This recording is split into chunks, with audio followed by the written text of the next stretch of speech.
Class 10th History Chapter Number 2 Nationalism in India. Differing strands within the movement. जनवरी 1921 से non cooperation खिलाफत movement start हो गया, जिसमें अलग अलग सोशल ग्रुप्स ने पार्टिसिपेट किया, जैसे टाउन से मिडिल क्लास, विलेजेस से पेजेंट्स एंड ट्राइबल पीपल ने। हालांकि लड़ तो सभी स्वराज के लिए ही रहे थे, पर सभी के लिए स्वराज का मतलब उनके हालातों और परेशानियों के हिसाब से अलग था। जैसे मिडिल क्लास के लिए स्वराज का मतलब था ब्रिटिश गवर्नेंस को खत्म करना, और पेजेंट्स के लिए स्वराज का मतलब था हाई रेवेन्यू से रिलीफ पाना। वही ट्राइबल पीपल के लिए स्वराज मिल जाने का मतलब था उनसे छीने गए फॉरेस्ट राइट्स और ट्रेडिशनल राइट्स वापस मिलना। जबकि प्लांटेशन वर्कर्स चाहते थे कि वो जबरदस्ती का प्लांटेशन वर्क छोड़कर अपने गांव वापस लौट पाए, वही उनके लिए स्वराज होगा। इसलिए सभी सोशल ग्रुप्स ने स्वराज यानी सेल्फ रूल लाने के लिए नॉन कोऑपरेशन मूवमेंट स्टार्ट कर दी। सभी ये कल्पना करने लगे कि स्वराज उनकी सारी सफरिंग्स और ट्रबल्स से उन्हें आजाद कर देगा, और उनके इस इमोशन को बढ़ावा मिला स्वतंत्र भारत नाम के स्लोगन से।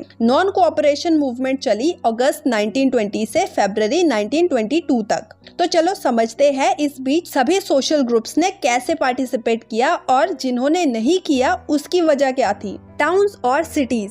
मूवमेंट की शुरुआत हुई टाउन्स में रह रहे मिडिल क्लास के लोगों से। एनसीएम को सपोर्ट करते हुए हजारों बच्चों ने गवर्नमेंट स्कूल्स एंड कॉलेजेस छोड़ दिए। हेड मास्टर्स एंड टीचर्स ने भी रिजाइन कर दिया। लॉयर्स ने भी अपनी लीगल प्रैक्टिसेस गिव अप कर दी, और काउंसिल इलेक्शंस को भी कई प्रोविंसेस में बॉयकॉट कर दिया गया, सिर्फ मद्रास वाले रीजन को छोड़कर। लोगों ने फॉरेन गुड्स खरीदना भी बंद कर दिया और शराब के ठेकों पर धरना दिया, और साथ ही सभी फॉरेन क्लोथ्स यानी विदेशी कपड़ों को जला डाला। पर टाउन्स में इन लोगों में नॉन ब्राह्मण शामिल नहीं थे, क्योंकि उनके अकॉर्डिंग ब्रिटिश काउंसिल में अपनी जगह बना पाना ही एकमात्र तरीका था अपने लिए कुछ पावर गेन करने का, ताकि वो भी सोसाइटी में बराबर का अधिकार पा सके। Effects of non cooperation movement की वजह से फॉरेन क्लोथ्स के इंपोर्ट में काफी असर पड़ा, और 1921 एंड 1922 के बीच ब्रिटिश गुड्स का इंपोर्ट 102 करोड़ से 57 करोड़ तक घट गया। मर्चेंट्स एंड ट्रेडर्स ने भी फॉरेन गुड्स की ट्रेडिंग एंड फाइनेंशियल सपोर्ट देने से मना कर दिया। ज्यादातर लोगों ने खादी क्लोथ्स पहनना शुरू कर दिया, और Indian textile mills and handlooms की प्रोडक्शन बढ़ने लगी।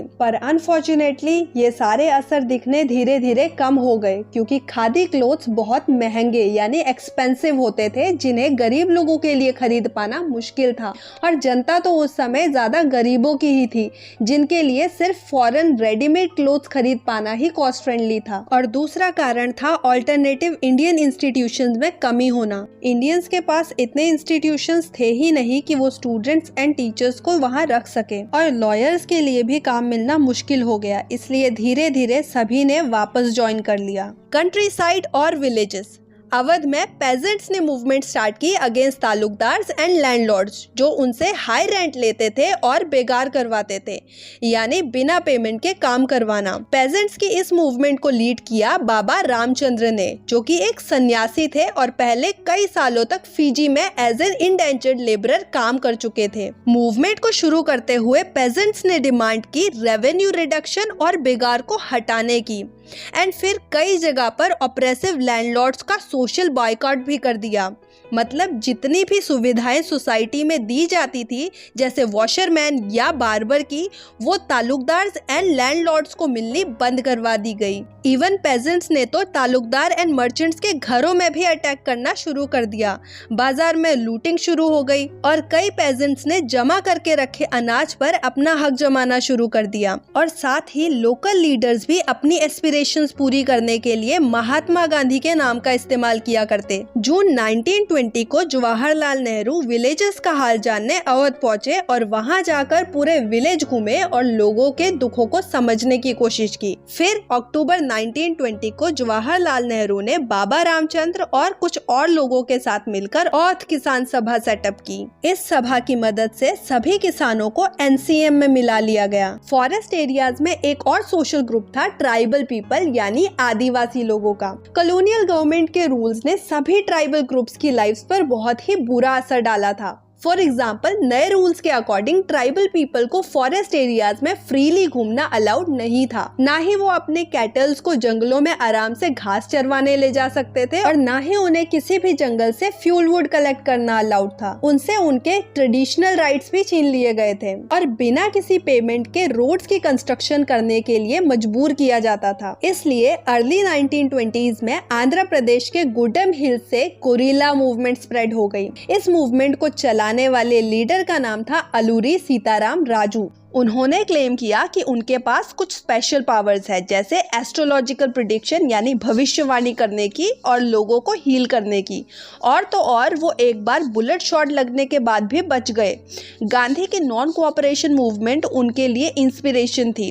उन्होंने गांधी के ही सिद्धांतों पर चलते हुए लोगों से खादी पहनने और ड्रिंकिंग यानी नशे जैसी बुरी लत को छोड़ने को भी कहा।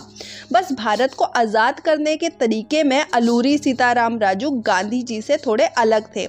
उनके हिसाब से लिबरल होने का एक ही रास्ता था, फोर्स का यूज करना, क्योंकि नॉन वायलेंस से बात नहीं बनने वाली थी। Guerrilla warfare.